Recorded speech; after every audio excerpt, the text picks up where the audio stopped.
দিগন্তজি মই তো গ্ৰুপত মেছেজ দি দিছো চবক জয়েন কৰাৰ কাৰণে মইতো চবকে দিছো ৰব এতিয়া কি বা হৈছে আজি চাই লওকচোন হয় মইতো চবকে বহুতক দিছো আপোনাৰ চাও কি হয় 5 মিনিট ৰৈ লম দৰকাৰ হলে আৰু 5 মিনিটস হয় আমি ৰৈ লম দৰকাৰ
তুমি তোমার পাওয়া জানা তুমি ফোন করলে কই দেখো হ্যাঁ তুমি বলে একদিনের হবে পাইলে আমার টাইমে রাখতে হবে একটা বিষয়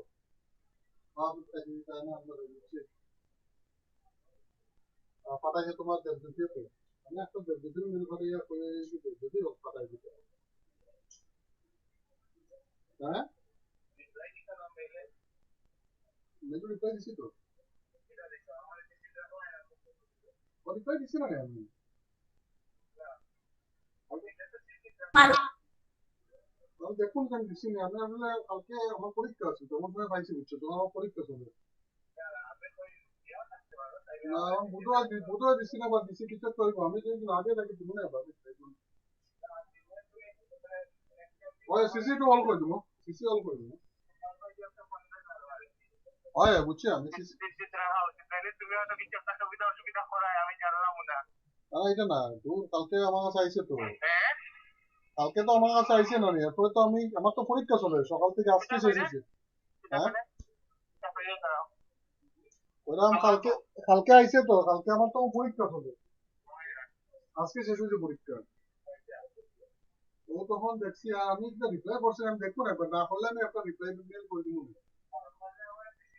আর সিসি তো কমে ডেফিনেটলি সিসি অন করে দিব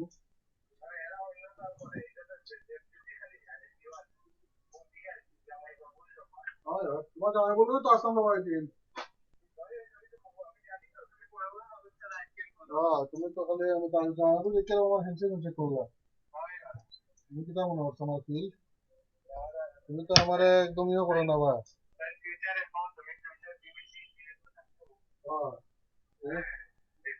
তুমি আমার একটু আতুল হইল আচ্ছা ঠিক আছে আর আমি খালি লাইভ টেলিকাস্ট করিবা তখন তো সিএসএইচডি প্রোগ্রাম লাইভ করলাম তো ও আর কি আরে বুঝলাম না 7টা বাজে তারা দেখতে সারা সব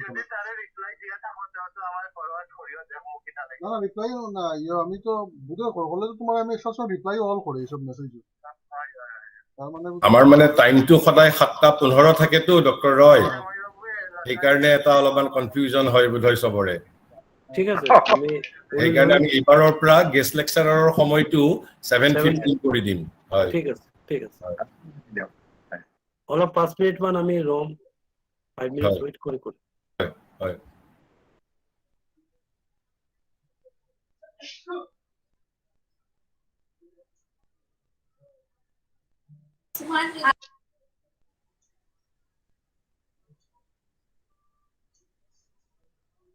আরে বাবা চলো চলো চলো আ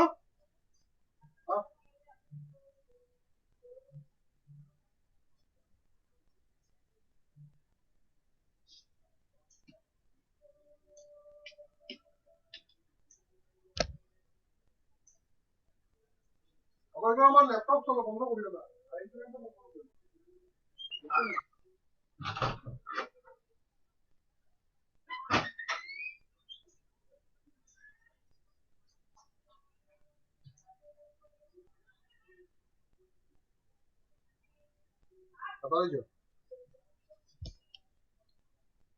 হ্যাঁ কো 12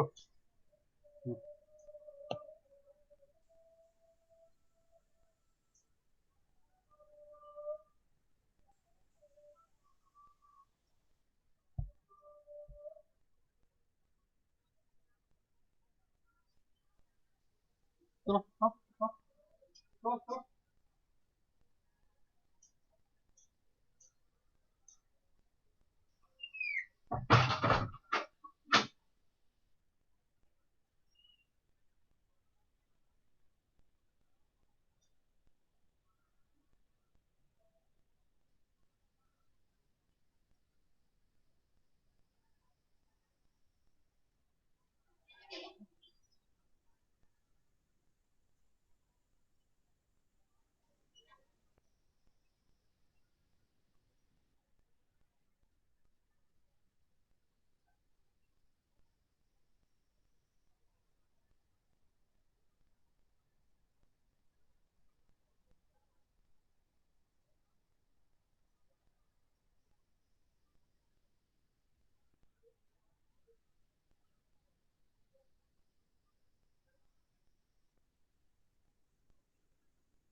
অনিৰ্বাণজী নমস্কাৰ নমস্কাৰ নমস্কাৰ নমস্কাৰ নমস্কাৰ নমস্কাৰ नमस्ते नमस्कार নমস্কাৰ নমস্কাৰ নমস্কাৰ নমস্কাৰ অনির্বাণজি নমস্কার নমস্কার नमस्कार नमस्कार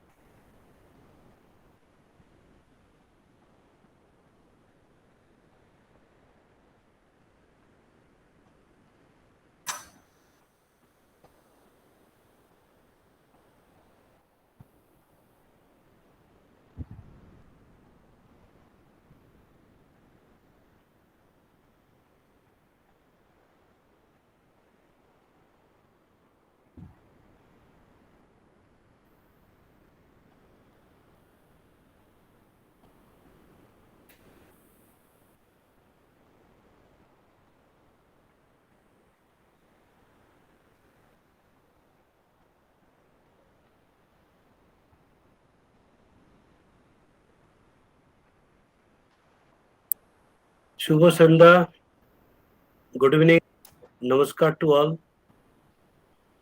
Welcome to the 8th guest lecture of our year-long lecture series on the foundations of Indian culture, organized by Center for Studies in Human Development of Assam University.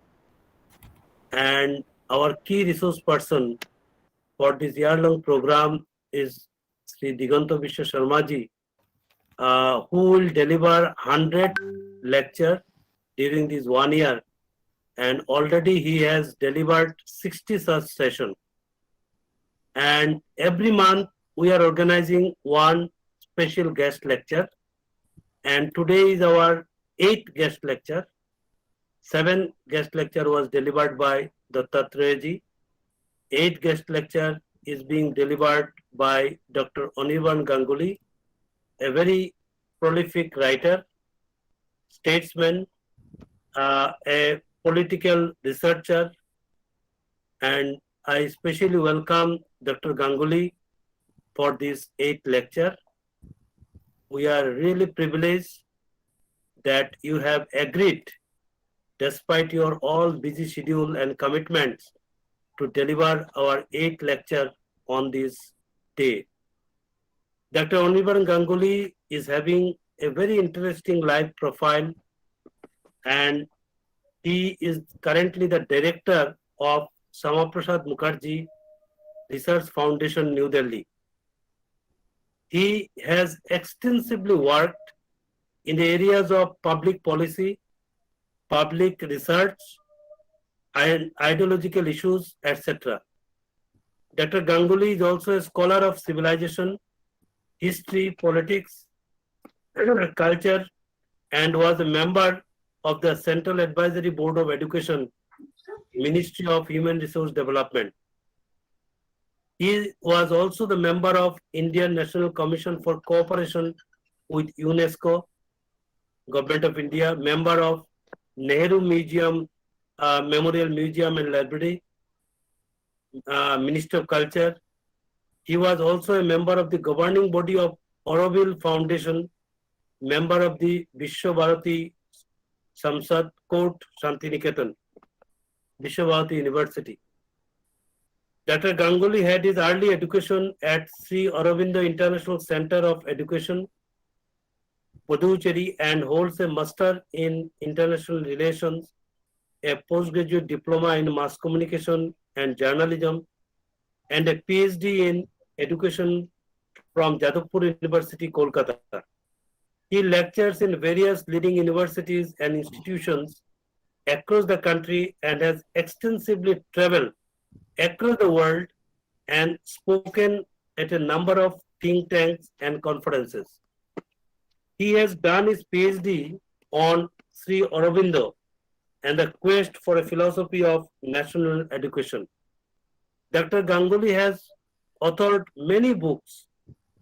Some of the books I just mentioned: Amit Shah and the March of BJP 2019, Dattopan Tengadi, the Activist Parliamentarian 2020, Making of New India, Transformation under Modi Government 2018, Samaprasad Mukherjee, His Vision of Education 2017, The Modi Doctrine, New Paradigms in India's Foreign Policy 2016, Redefining Governance, Essays on 1 year of Narendra Modi Government 2015, Swami Vivekananda Buddha and Buddhism 2014, Debating Culture 2013, Education, Philosophy and Practice 2011.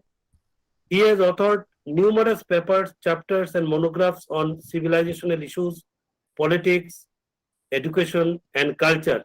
He is a columnist with a number of leading dailies.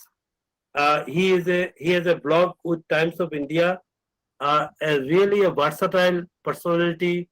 Dr. Ganguly was a candidate with BJP ticket in West Bengal Assembly election last year, and he polled around 94,000 votes and came second. So in this 8th guest lecture series, I especially welcome Dr. Ganguly to deliver on a very important topic, the Aurobindo in the world of Bande Mataram. And I just want to share about Shyama Mukherjee Foundation. I was just going through the website. I was really astonished to see the kind of work, research work, that have been accomplished by the foundation during last couple of years. I was really, grateful to see such a wonderful work done under the leadership of Dr. Ganguly. My namaskar to you, Dr. Ganguly. The platform that you are using, Dr. Shyama Mukherjee Research Foundation, right from politics to economics to social issues, ideological issues, every subject, there are so many research that have been conducted across the country, and also the policy documents that you have already published, and also the journal, the kind of issues. And I was going through some of the articles in that journals published by your organization. We are really grateful to you that you have agreed to deliver lecture today. I just want to inform that our Diganto ji, Diganto Vishwa Sharma, is another personality, a very interesting personality, that he was a class 1 government officer with the government of Assam. And in 2012, he resigned from that job, leaving aside an uncertain future, and entered a different phase in his life with inculcating the habit of spiritualism, authoring spiritual books and other so many books already published by him, rather translated by him, mainly on the Aurobindo's book and Foundations of Culture, one of the such book that he has authored, translated in Assamese language. And that is a great contribution in the field of language as a bar. What we feel many times, that the Foundations of Indian Culture, which has been translated in Assamese medium and which is now available to across the Assam, that particular book. And this particular lecture on 100 lecture that he has agreed to deliver as part of this year-long program is basically he is conducting in 3 languages: English, Assamese, and Bengali. Is a really another very diversified kind of thing that he has coincided, and he is trying to deliver in 3 languages. So on this occasion, my namaskar to Diganto ji also, and he has already completed 60 such session. With this, let me welcome to Dr. Anirban Ganguly. But before that, though Diganto ji today he has already delivered 2 lectures before this program, it was a hectic day for him. But I request you, Diganto ji, to say a few words on this occasion before we listen from Dr. Ganguly ji. Diganto ji, a few words from you.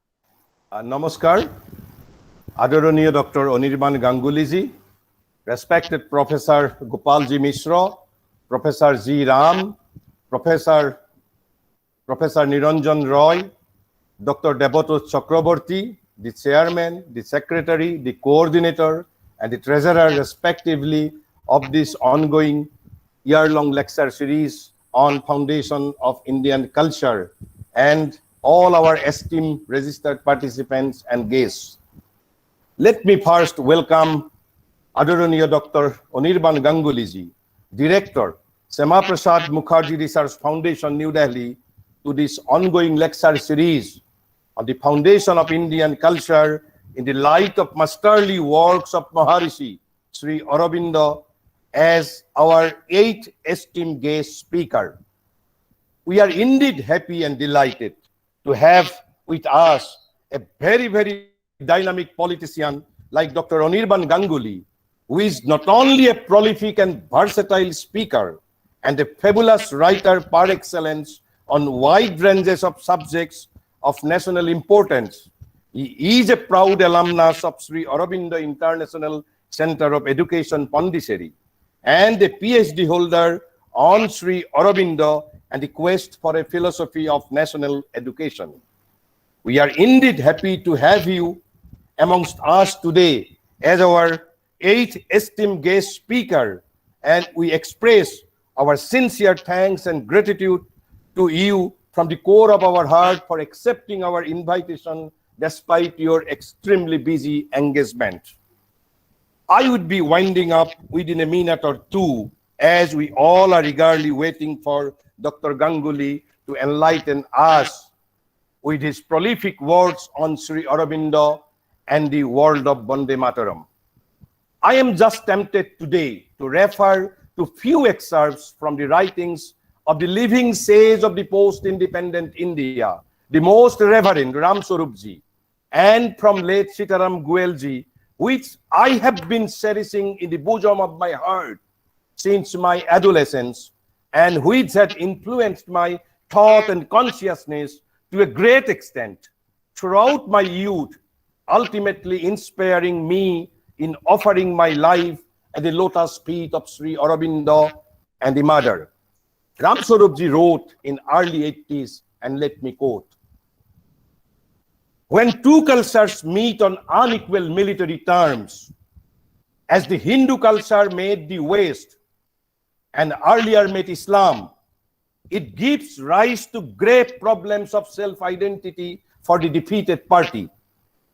And India finally realized that she had lost in the military and diplomatic contest and that the British were supreme. She was overwhelmed and filled with a deep sense of inferiority. But when the initial shock was over and the military presence became less obtrusive, though not less real, and some kind of civic life returned, and we also became more familiar with the victor, a measured reaction and strategy emerged. A military political inferiority was accepted, but reassertion took place at the religious spiritual level. This reassertion was the beginning of greater things in future. It was to sustain us even in our political struggle. Leaders like Dayananda, Vivekananda, Aurobindo, and Gandhi went deeper into the truths of their spirituality and felt renewed by it. They saw in Hinduism an incomparable truth, or at least a truth by which alone India could rise. For them, India's struggle was more than political. For them, it had a rich spiritual content and had a deeper intent. India was fighting for Swarajya, for Swadharma, for self-recovery. To many, it was sufficient if the British political control was withdrawn and replaced by a government controlled by the Indians themselves. But to these leaders, this was not sufficient. They wanted the country to realize its full potential, to wake up to its soul life. Aurobindo thought that India was rising for the Sanatana Dharma. Though these peoples presided over India's national struggle, their spirit was universal in the highest degree. Even Sri Aurobindo, who saw in India the very image of the Divine Mother, said at the peak time of the struggle that we do not recognize the nation as the highest synthesis. Let me repeat, we do not recognize the nation as the highest synthesis. A nation is the highest synthesis in the European thought, but in the Indian thought, as he said, there is a still higher synthesis, humanity. Beyond this lies another synthesis, the synthesis of the living, suffering, and aspiring world of creature, the synthesis of Buddhism, as Sri Aurobindo called it, he yet recognized another synthesis, the highest one, the Hindu synthesis, the synthesis of Vedanta. Thus, nationalism to these leaders of the nation was only a temporary phase. We must live as a nation before we can live in humanity, said Sri Aurobindo.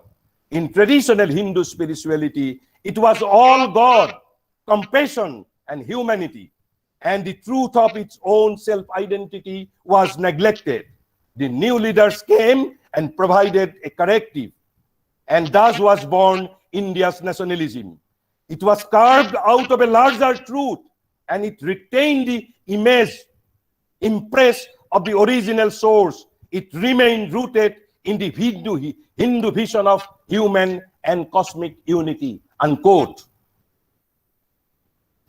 Now, the portion, now let me quote from Sitaram Goel's writing.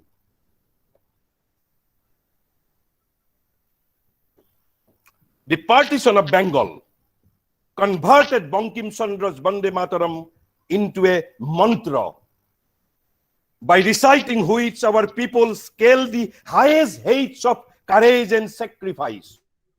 But what made that brief episode important in the history of our fight for freedom was the emergence of another great seer and sage. That was Sri Aurobindo.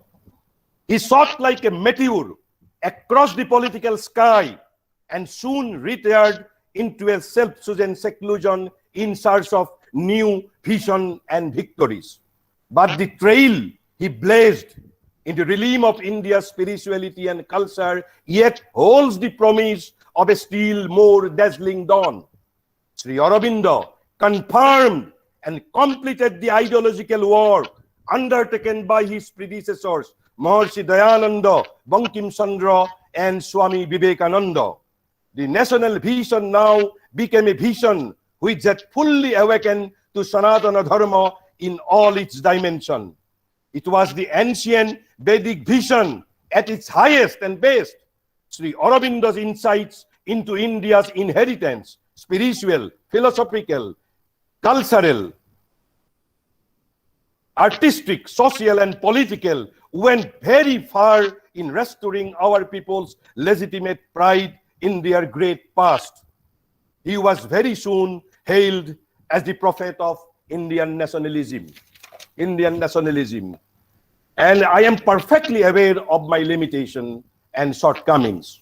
Neither am I a scholar, nor do I possess any original scholarship. My shraddha and the sense of offering anything and everything at the lotus feet of the Divine Mother is my sole source of strength and audacity, raised entirely belong to and depend on her. As promised, with these few words, I now conclude, uttering a mighty quote from Sri Aurobindo, and request Dr. Ganguly to illumine us with his words of wisdom. Sri Aurobindo uttered as early as in 1911, and let me quote, "Spirituality is India's only politics. Spirituality is India's only politics. The fulfillment of Sanatana Dharma is only Swaraj." My thanks and gratitude to all of you once again. I now cordially request Dr. Anirban Ganguly to inspire and illumine us with his words of wisdom. Thank you to all. Namaskar.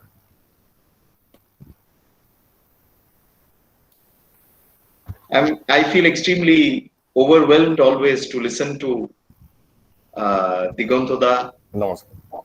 And I think with his very powerful description, with the mantric spirit and the energy behind his words, one feels like there has to be some silence after he has spoken.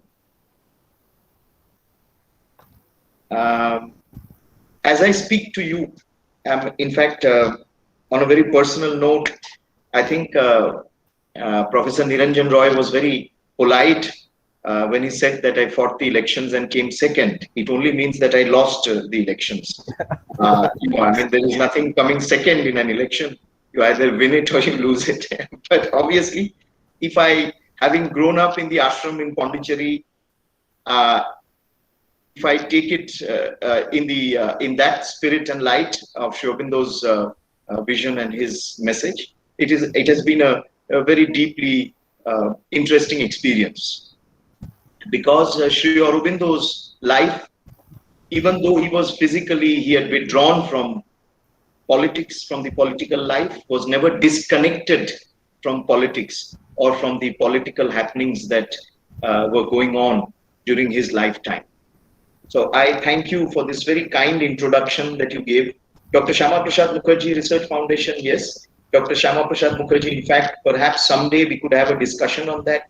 I came across a huge amount of material where one sees him traveling across Assam, speaking to Assamese intellectuals, intelligentsia, political leaders, and the people of Assam just after partition, and especially after the Nehru-Liaquat Pact.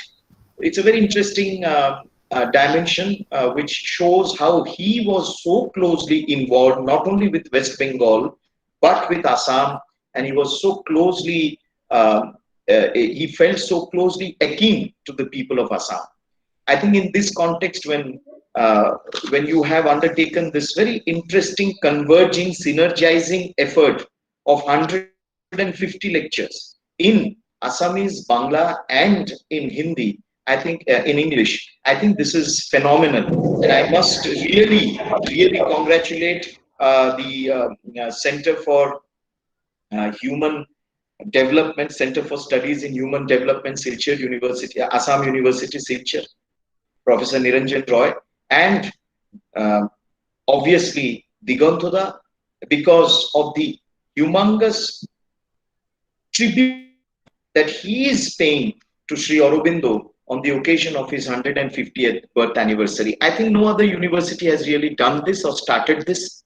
And today, as I sit and stand before you, I can clearly see the manner in which Sri Aurobindo has touched, literally from Kamrup to Kutch and from Kashmir to Kanyakumari. He pervades, he percolates, and he has spread, his message spreads across the length and breadth of India. It is not, it is your, you say you are privileged, but I am honored.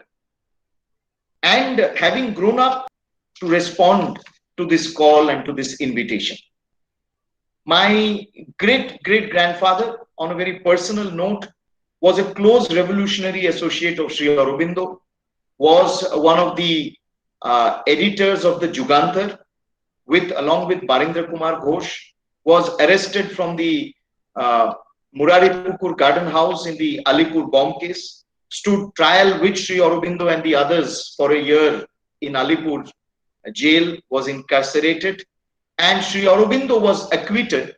But my great-great-grandfather, along with Barindra Kumar Ghosh, Ullaskar Dutt, and that entire group was deported to the cellular jail it was transportation for life, which was later reduced to, it was commuted to 10 years. And he was there along with Savarkarji, who joined them later. And he formed the first part of the first batch of political prisoners to be sent to the Andaman, to the Kalapani cellular jail, because they challenged British rule. So to add to this, Digantoda started with a reference to Ram Swarup ji and to Sitaram Goel, both of whom have been among the preeminent interpreters of Sri Aurobindo in the backdrop of foundations of Indian culture, of nationalism, and our struggle for Swaraj and cultural self-recovery. And therefore, when you started speaking about Ram Swarup and Sitaram Goel, it is fascinating to see the way in which they have inspired us, they continue to inspire us and to inspire coming generations in order to better understand Sri Aurobindo and the overall national struggle for cultural self-recovery. And as I speak to you this year, 16th October, we start the centenary of Sitaram Goel, this 16th October 2021. So friends, and all eminent scholars and academics who have taken time out here today to come here and to be together. It is an extremely unique opportunity for me, and this is my first address on Sri Aurobindo's 150th anniversary, and that the Assam University has invited me is deeply symbolic. I'm not getting into a very academic discussion of Sri Aurobindo because, in a sense, I'm slightly removed from the academic world. But this topic, this title of Sri Aurobindo and the world of Bande Mataram, has been with me for quite a while. If one were to look at this phase, one would clearly see that this was a phase which saw the fundamental ideas of Sri Aurobindo being expressed in seed form. This was a phase which saw Sri Aurobindo express a number of his defining thoughts in seed form. And he did all this at a time when he was himself one of the prime movers of the politics of that era and of that age. In a sense, Dr. Professor M.V. Nadkarni, many years ago, made a very poignant observation in an article that he wrote for a leading English daily. He said that there was a conspiracy of silence on the legacy of Sri Aurobindo. 75 years after independence, we still know not much about Sri Aurobindo. There is no university named after him. There are no centers of studies. There are a few centers of studies, but Sri Aurobindo has not been mainstreamed in the last 75 years. There has been a conspiracy of silence.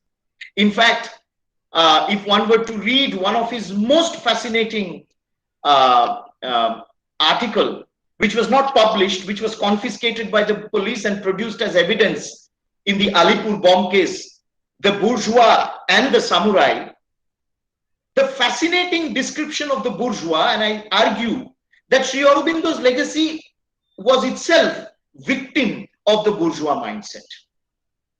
It was the predominantly bourgeois really put forward this idea of Sri Aurobindo and the world of Bande Mataram with the hope that this will be taken up by researchers, by writers, and converted into a full-fledged, perhaps a book or a series. Because the world of the Bande Mataram was in fact a very interesting period from 1906 to 1908, just 2 years. Just 2 years in 4 decades of the struggle for independence is apparently an extremely small phase. As Pattabi Sitaramaiah in the history of the Indian National Congress referred to Sri Aurobindo's rise as a meteor. A meteor rises, flashes, and then disappears in no time. Sri Aurobindo writes about the bourgeois, and one can say much tongue-in-cheek, but there's a lot of truth in the way he describes the creature. He says, an admirable creature, but he has his defects and limitations. And what are the defects and limitations? Great adventures, tremendous enterprises, lofty achievements, the storm and stress of mighty and eventful periods in national activity, he is unfit. These things are for the heroes, the martyrs, the criminals, the enthusiasts, the degenerates, the geniuses, the men of exaggerated virtue, exaggerated ability, exaggerated ideals. The bourgeois enjoys the fruits of their work when it is done. But while it is doing, he opposes and hinders more often than he helps. For he looks on great ideals as dreams, on vehement enthusiasms as harebrained folly. He distrusts everything new and disturbing, everything that has not been done before or is not sanctioned by success and the accomplished fact. Revolt is to him a madness revolution a nightmare. And then Sri Aurobindo goes on with the description. And the problem with Sri Aurobindo is, rather the problem with us is when we read Sri Aurobindo, is you don't know where to stop, you don't know how much to quote him, and you don't know what to leave out. And so therefore, I would urge you, please read the Bourgeois and the Samurai. And one will clearly realize why Sri Aurobindo, for that matter Swami Vivekananda also, were opposed during their lifetime, were resisted during their lifetime, and were resisted even when they went out beyond the physical existence. Sri Aurobindo says, again, I just read that line. He says, the bourgeois respects, he says that he respects the genius and he honors them, but he honors them when they are dead, or he honors them when he is clear that they will succeed, when there is assured reputation and crown of success. He says, such a type may give stability to a society. It cannot reform or revolutionize it. Such a type may make the politics of nations safe, decorous, and reputable, but it cannot make that nation great or free. So friends, I think if one were to look at the core message of the Bande Mataram, if one were to look at the core defining, what was it that Sri Aurobindo was essentially trying to do through the series, through his articles in the Bande Mataram, it was to create a nation, to reawaken the nation, as Digantoda used the word self-recovery, to raise this awareness, awakening, consciousness that there has to be a self-recovery at all levels. That self-recovery cannot be done by a mindset which is smug, which is comfortable. He uses the term comfortable patriotism. The bourgeois follows a patriotism which is comfortable. This is Sri Aurobindo's words. And he follows a little art, a little poetry, a little religion, a little scholarship, a little philosophy. All these are excellent ingredients in life, but they must not be carried too far. For him, his ideal is the family.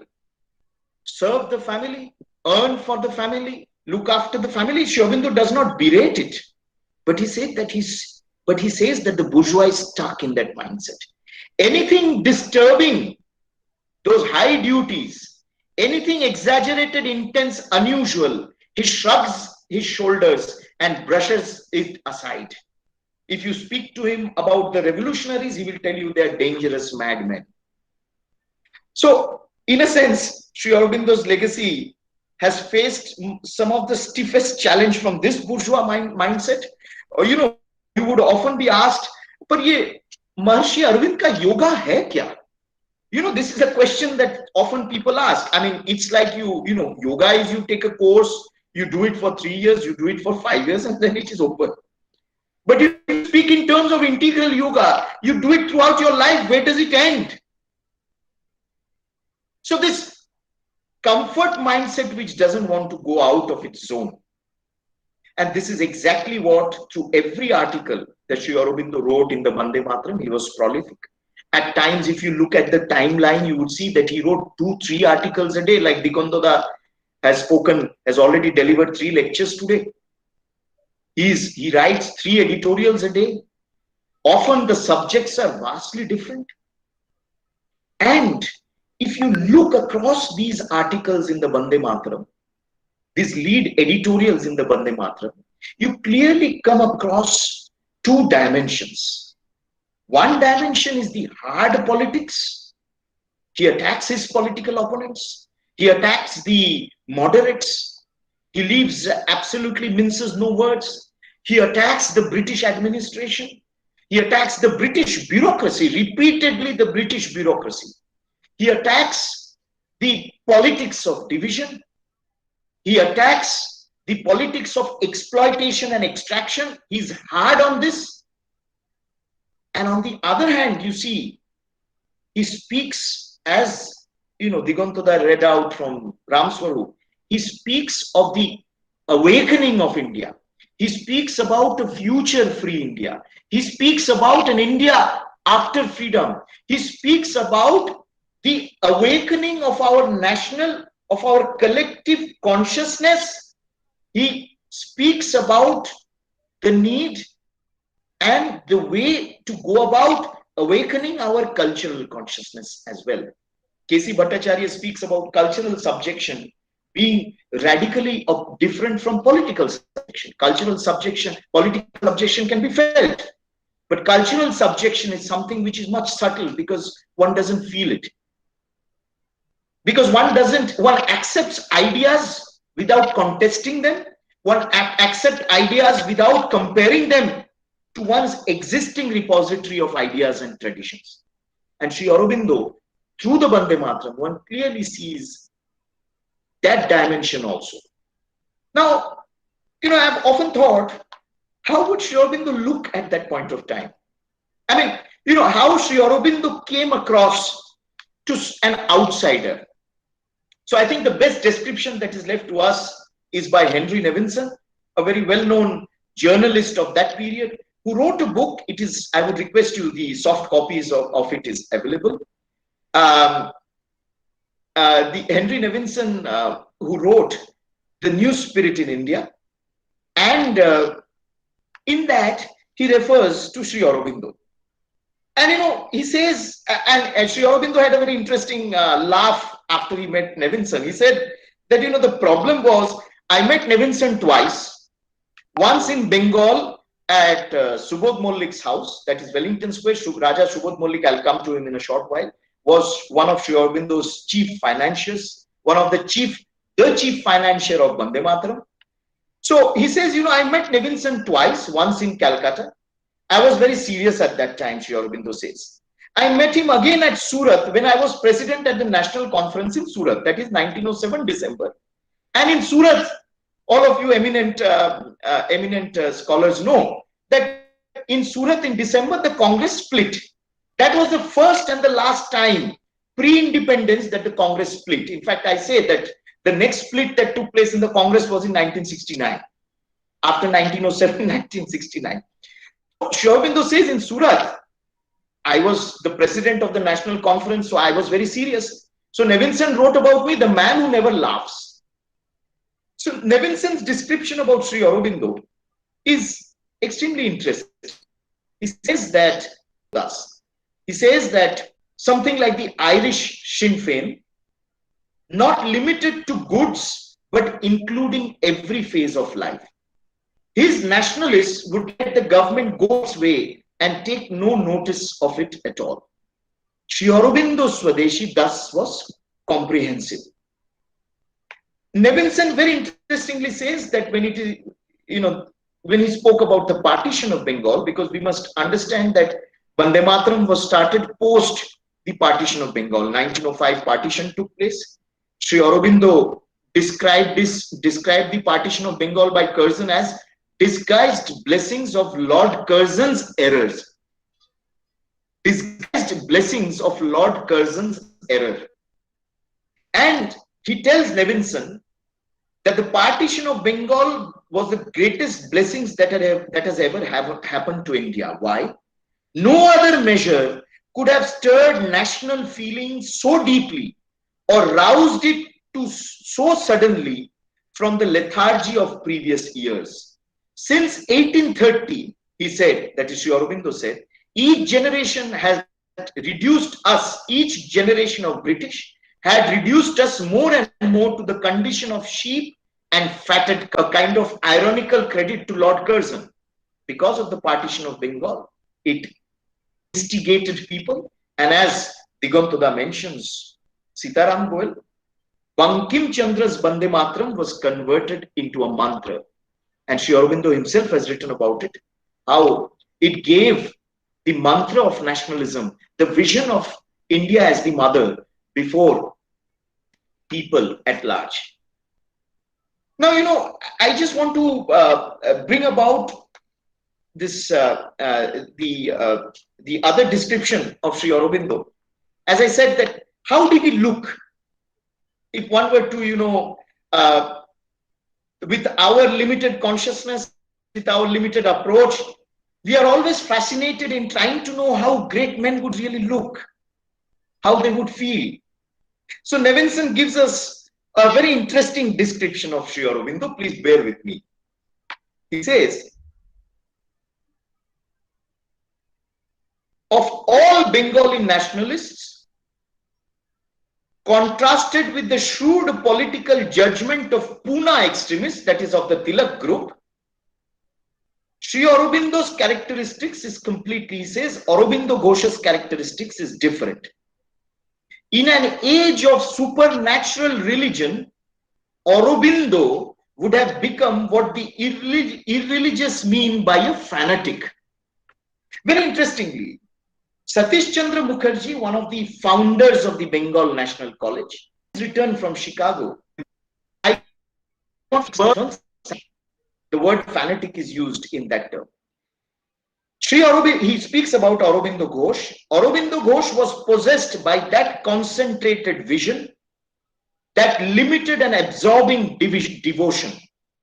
Like a horse in blinkers, he ran straight, regardless of everything except the narrow bit of road in front.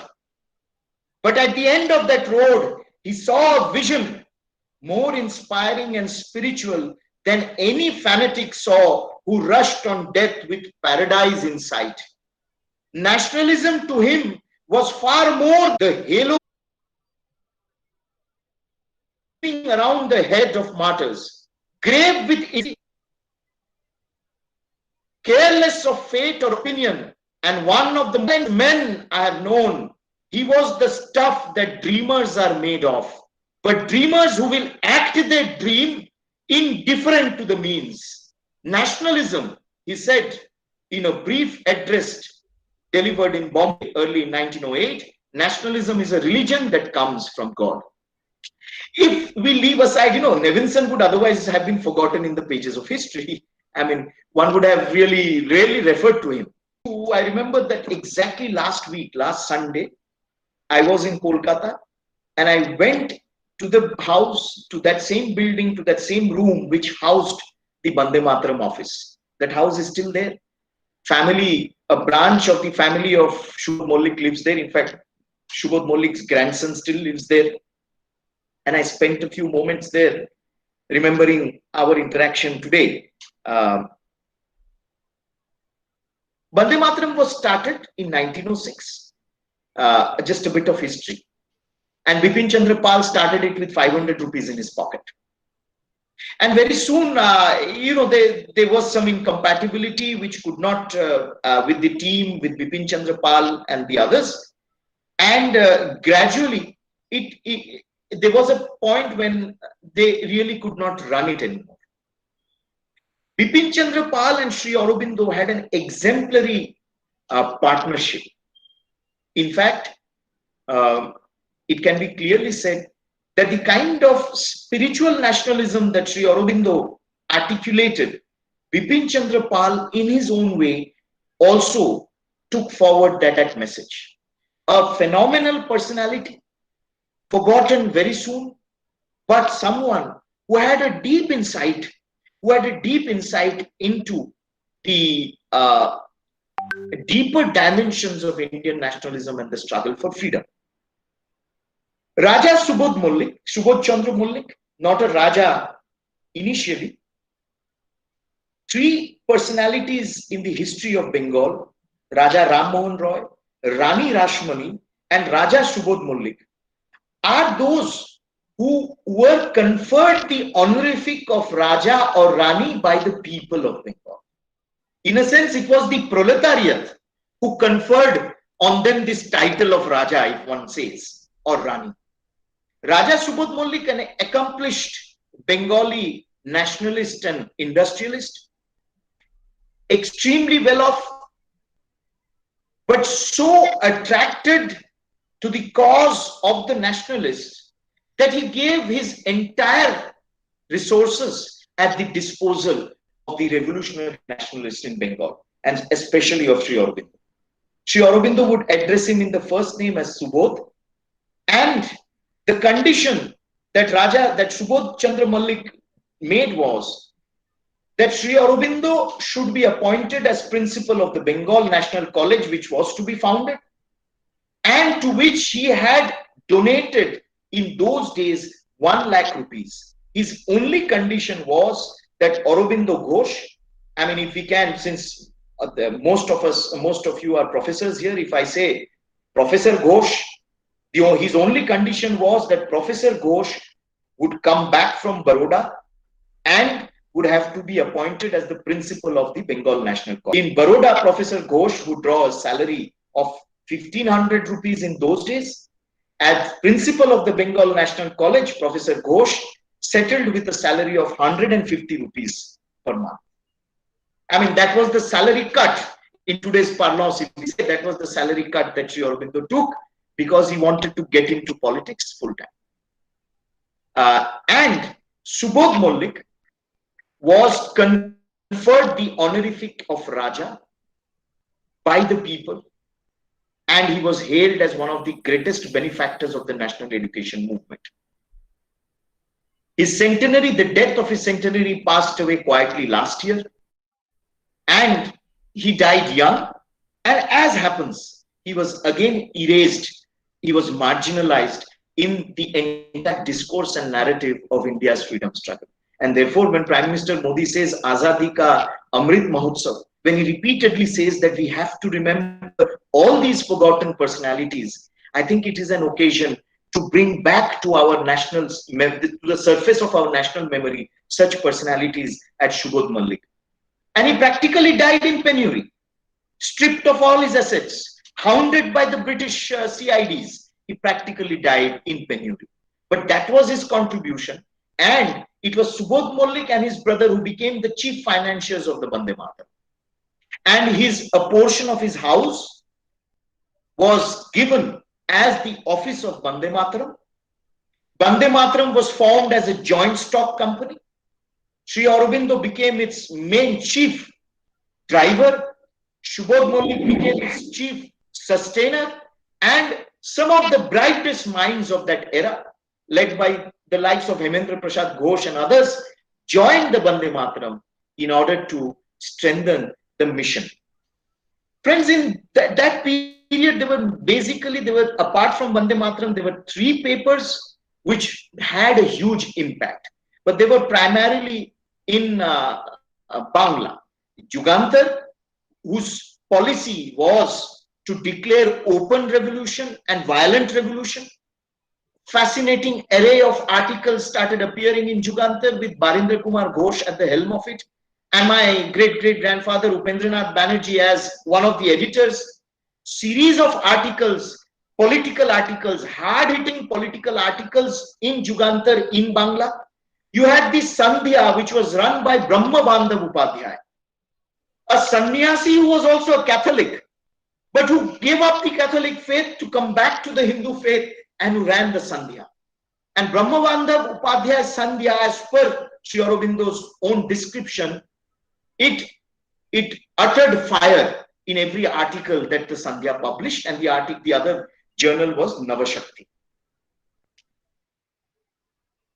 If you look at the kinds of articles that Sri Aurobindo wrote in the Bande Mataram, I mean, I have some, I mean, I would suggest that I would request all of you to go through the articles and make a selection, because you'll find a phenomenal range from which you can make a selection. We must also remember that some of his most defining articles of that period appeared in the Bande Mataram. For example, the doctrine of passive resistance, the series that he wrote, long before passive resistance, in fact, came into vogue with the arrival of Mahatma Gandhi in 1915. But long before that, the doctrine of passive resistance, the method must aim not only at a national government responsible to the people, but at a free national government unhampered even in the least degree by foreign control.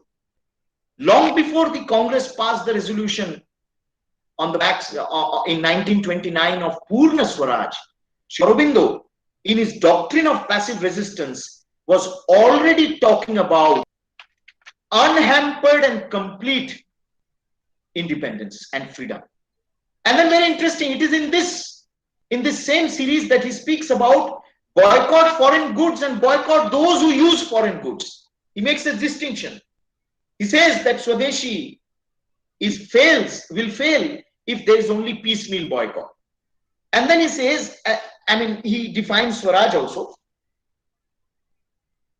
He makes a clear distinction between passive resistance on 7th August 1907. And he says,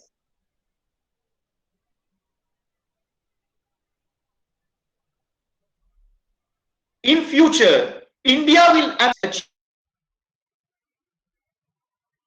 achieve a very significant thing in India, and was declared as Swadeshi Day. And he says that Swadeshi for us, Aurobindo says Swadeshi for us is not only a material Swadeshi, it is the Swadeshi in thought, it is Swadeshi in culture. But at the same time, he emphasizes that we need to keep ourselves open.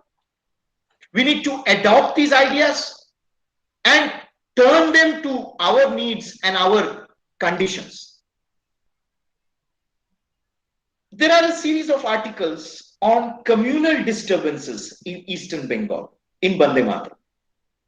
And in 1906, in 1907, in 1908, Sri Aurobindo speaks about Swaraj.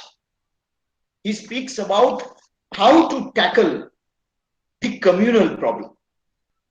And one sees that 4 decades after that article was written, the communal problem became one of the most fundamental, one of the most formidable challenges leading to partition. And Aurobindo was very frank about it.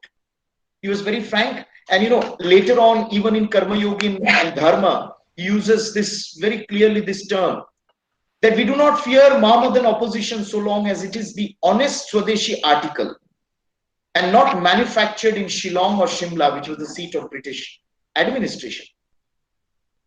Now, look at this sentence. We desire the awakening of Islam in India, even if its first crude efforts are misdirected against ourselves. For all strength, all energy, all action is grist to the mill of the nation builder.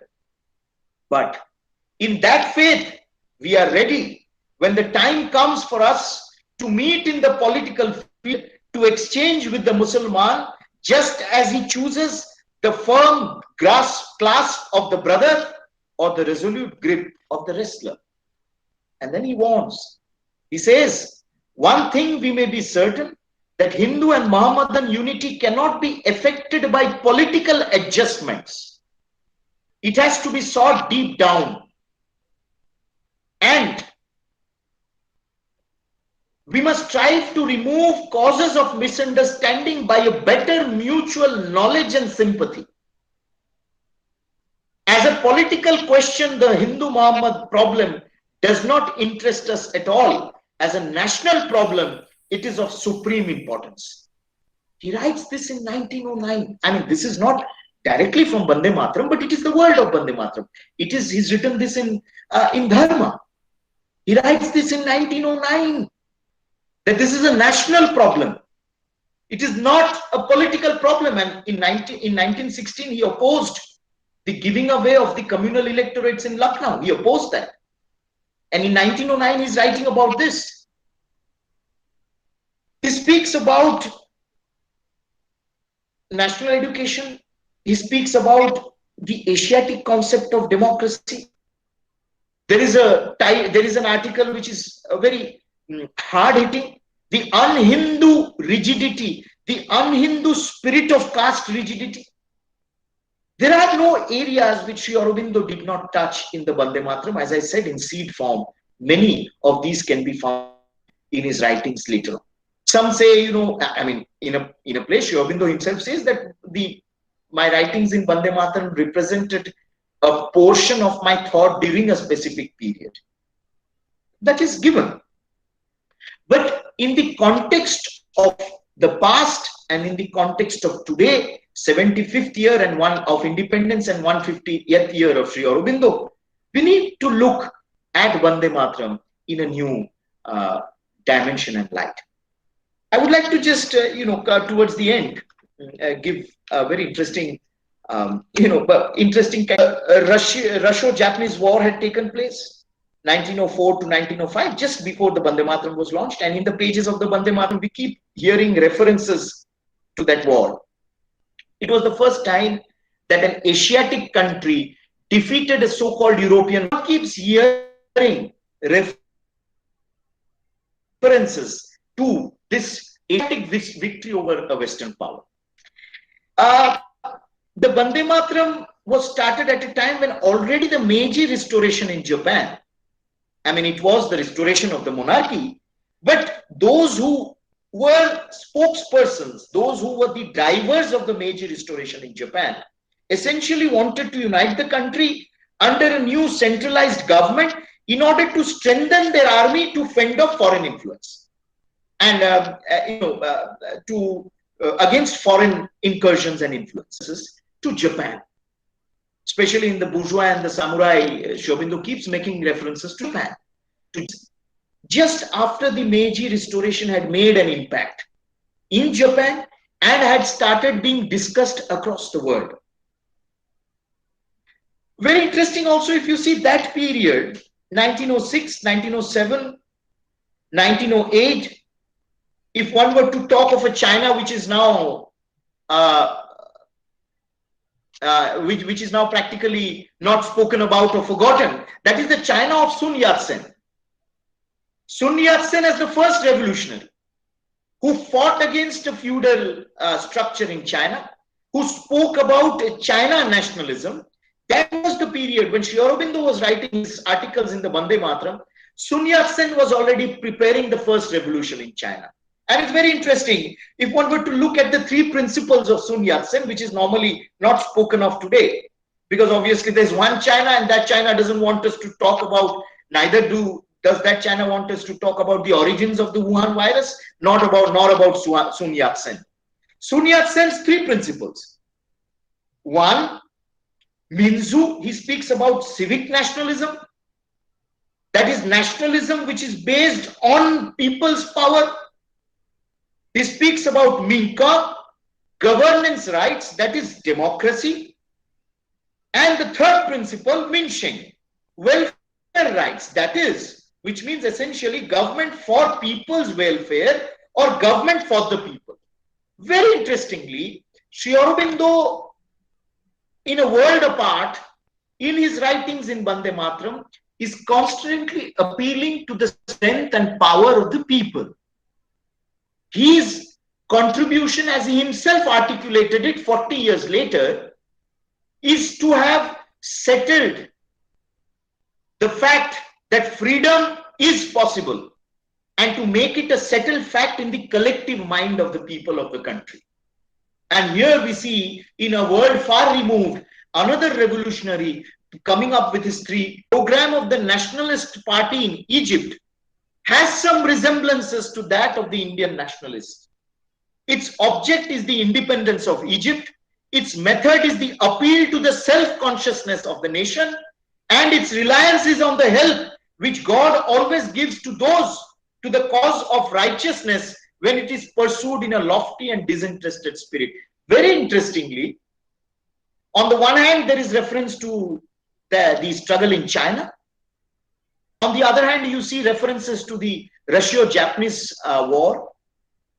Very interestingly also, on the other hand, you see references to Egyptian nationalists. I mean, because Sri Aurobindo keeps connecting the dots and saying that the Indian nationalists are not isolated in the demand for freedom.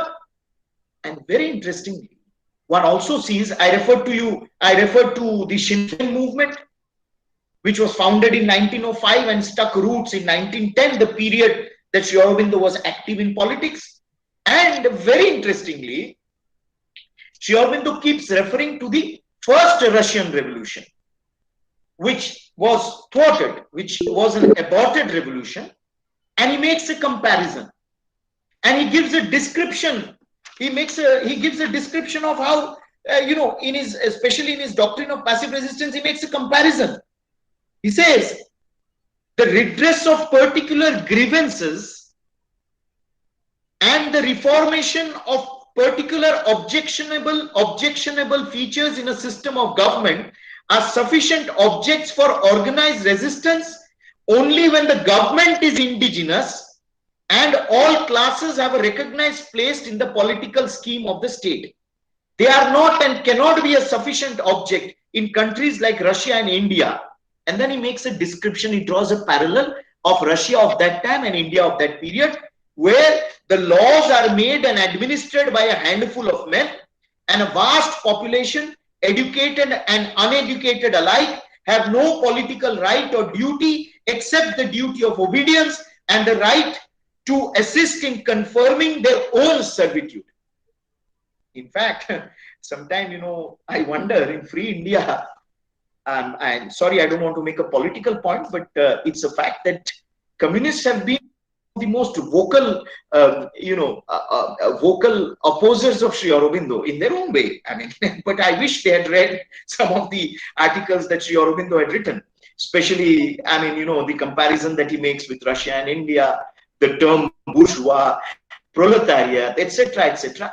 And every term made in the Indian context, not in the Western context.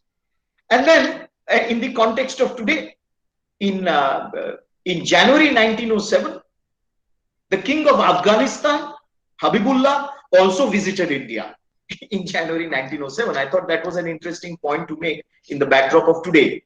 And it was at that period when Indian revolutionaries, Sri Aurobindo was actively, that January 1907 was the peak of Bande Mataram, but revolutionaries, Indian revolutionaries, were actively considering approaching the Afghan king for assistance in their struggle.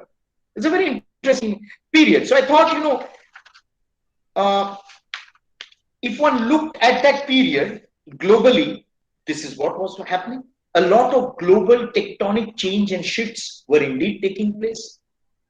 In the backdrop of that, Sri Aurobindo set up Bande Mataram as one of the foremost vehicles of articulating the need, the call for freedom. At the end, in order to be able to understand exactly what Sri Aurobindo, when he says new nationalism, it is a description that he himself makes. When we say that Sri Aurobindo, not only through his politics, but through the terms of Bande Mataram, because there is a very facile argument that is made that Bande Mataram was in English and it did not have much of a readership, it was limited. It was the largest circulating English at one point of time, and it had a cascading effect, a multiplying effect. One reader bought a copy, and that copy was then passed on to 10 others, and it was carefully preserved and passed on to 10 others. And I have myself come across such descriptions. I'm sure, Digantoda and many of us who have gone through this have come across such descriptions where Bande Mataram, one person buys it and 10 others read it. This was the actual circulation of Bande Mataram in that sense. So in a sense, this amplification of what nationalism meant, Sitaram Goel uses the term positive nationalism. Positive nationalism is that nationalism which stands on the base of India's tradition, of India's cultural foundation. That is the nationalism. It is a nationalism which is positive because it doesn't reject the past. It is a nationalism which is positive because it looks at the country as an entity and not as an object. This is exactly how Sitaram Goel describes, and this is an echo of what Sri Aurobindo had written, a description of positive nationalism. And I would just like to end with this. There is a theory, there is an argument that is often made that, oh, Sri Aurobindo was for the elite. I mean, that is where I say I end with what I started. Sri Aurobindo, who ripped apart the elite in his article on Bourgeois and the Samurai, was later himself called that he is a guru or he is an articulate politician of the elite. If one, it's just, there's a very graphic description. I mean, if you stay with me for a few more minutes, there is a very graphic description of how the leaders of the moderate camps and the leaders of the extremist nationalist camps led by Tilak and Sri Aurobindo lived, stayed, put up, lodged themselves in Surat. You must have yourself read Sri Aurobindo's one of his descriptions that while traveling to Surat, one of the senior leaders of the Congress was traveling in first class saloon car. Sri Aurobindo and his entire group of revolutionaries were traveling in third class compartment. And there's this description that Sri Aurobindo would carry no bedding, no chadar. He would just get up on the train, sit on the wooden compartment, on the wooden bench, and he would just go off to sleep with his hand, with his arm folded beneath his head. And this Congress leader kept every station he would come to Sri Aurobindo and invite him to the first class. Sri Aurobindo did not go. The description of how they stayed in Surat was this: the moderates, the Firoz Shah Mehta and the entire group, lived in style in tents and etc. And a lot of it touches the very child in its mother's arms, and the secluded zenana has thrilled to its voice. Its eye searches the jungle for the santal and travels the hills for the wild tribes of the mountains. It cares nothing for age or sex or caste or wealth or education or respectability. The only qualification that it asks for is a body made in the womb of an Indian mother, a heart that can feel for India, a brain that can think and plan for her greatness, a tongue that can adore her name, or hands that can fight in her quarrel. I mean, I have always been fascinated by this description of the new nationalism. I think this is exactly what Sri Aurobindo's politics, what his effort in the Bande Mataram during that entire period presented. Not a single section of society has been unleft described in this short passage of a few lines and paragraphs. Not a single section has been left on the margins. This is the new nationalism that Sri Aurobindo articulated for a free India. It was his hope that a free India would undertake the creation of a free polity in this manner. Leave no one aside, no one on the margins, inclusive, positive and inclusive. This is the nationalism. But at the same time, the qualification is, it must be India. It must be the mother. It must be India as the mother all throughout.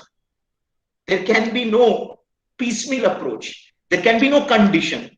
There can be no bargaining, so to say, when that nationalism is articulated. So this is exactly more or less, friends, what I wanted to really put forth before you. I don't know whether I have made sense, but these were some thoughts which were there with me. I think many distinguished academics and scholars who are present here today may find it interesting, may find it useful, may find it fascinating, intriguing to take this up and to really come out with a more detailed description and assessment what essentially Bande Mataram, the world of Bande Mataram, which Sri Aurobindo as the center of that world really meant for India and for Indian freedom and nationalism. Thank you so much for this opportunity.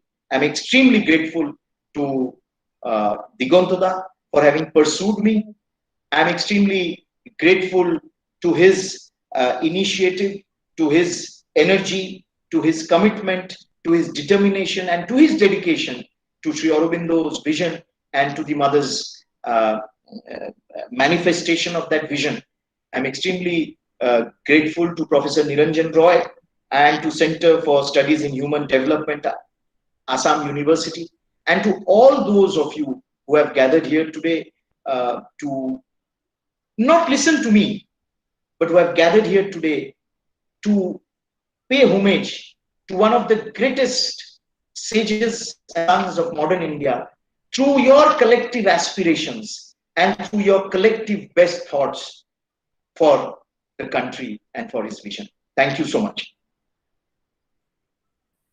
Thank you, Dr. Ganguly. It was really very wonderful. It was very informative, and we are grateful to you. It was so objective. Your deliberation actually, shows a new way to rediscover Sri Aurobindo at this point in time. Because what you said, I was just thinking in my back of mind, the passive passive politics of silence on Sri Aurobindo for the last 7 decades, more than 7 decades in India.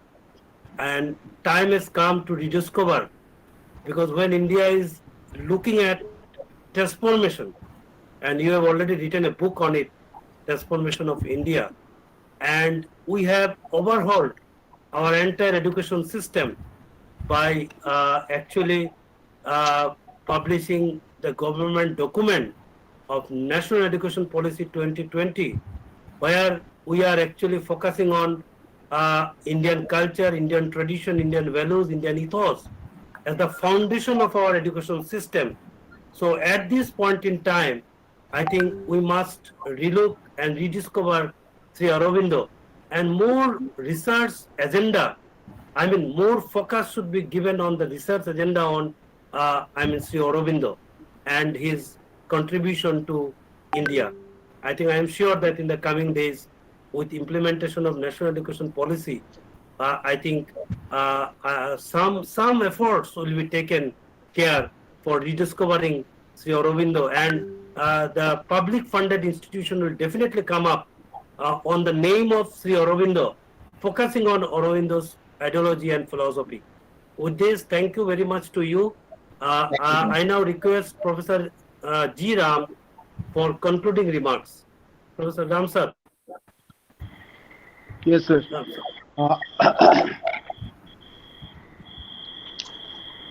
sir. Thank you, Dr. Anirbal Ganguly ji. It was really very, very enlightening lecture, and this lecture took us to Aurobindo's word of Vande Mataram, and through this today's lecture, we could understand that Aurobindo's word of Vande Mataram is very vast, and the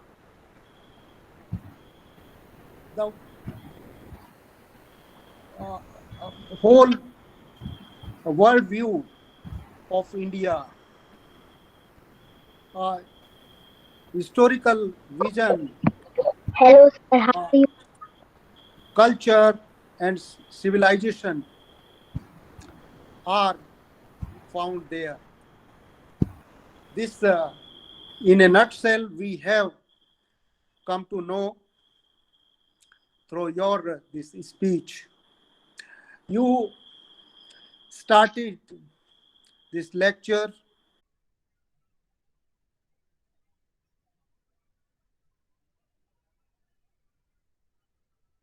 kind of so it is devoid of dynamism, and it leads to a rusty and lethargic life. I think this kind of mindset Aurobindo could see in India, and subjugated India particularly, and he decided to awaken India he became source of inspiration and also visionary of India's freedom and beyond freedom. India beyond freedom. He could,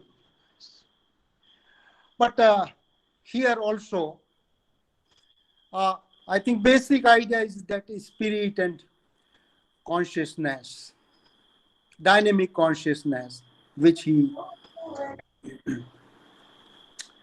uh, envisaged. That so that dynamic consciousness or spirit of India, he aimed to awaken. He decided to bring out India out of that bourgeois mindset. And in this process, doctrine of passive resistance was given. It really was not that passive in was Vande Mataram, and this Vande Mataram encapsulated this human consciousness. So he was above all sectarian thoughts, political sectarianism. He was humanist above all political and sectarian thoughts. And so that human consciousness, which was above all this sectarian thoughts and political parochialism, that ultimately leads to nationalism. India's nationalism, which has internality, which has a long history, civilization, and a rich culture. I think this was the gist of this today's lecture. There were many things which you discussed here, but I try to give a gist of that. So it is really enlightening. And from this lecture, we could know today that this word of Vande Mataram, Aurobindo's word of Vande Mataram, is really very, very big, huge, and vast. And we need to we somehow entered into this word through your lecture today, and we need to know more and more. And this actually in India's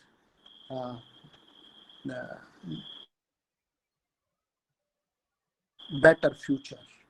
And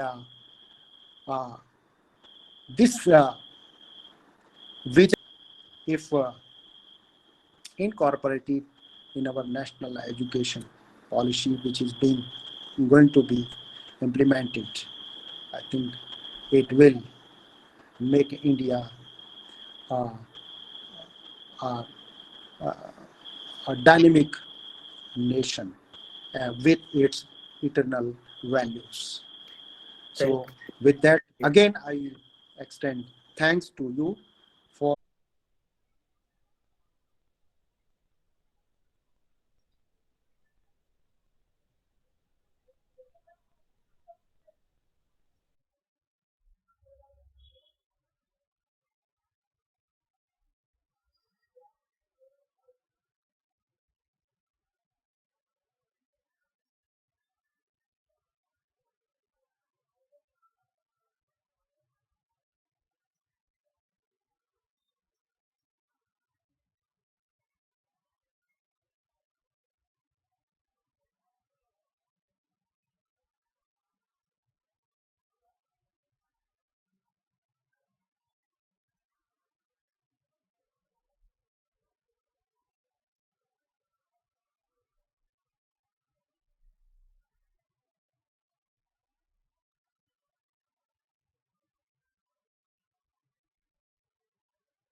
তোমার তো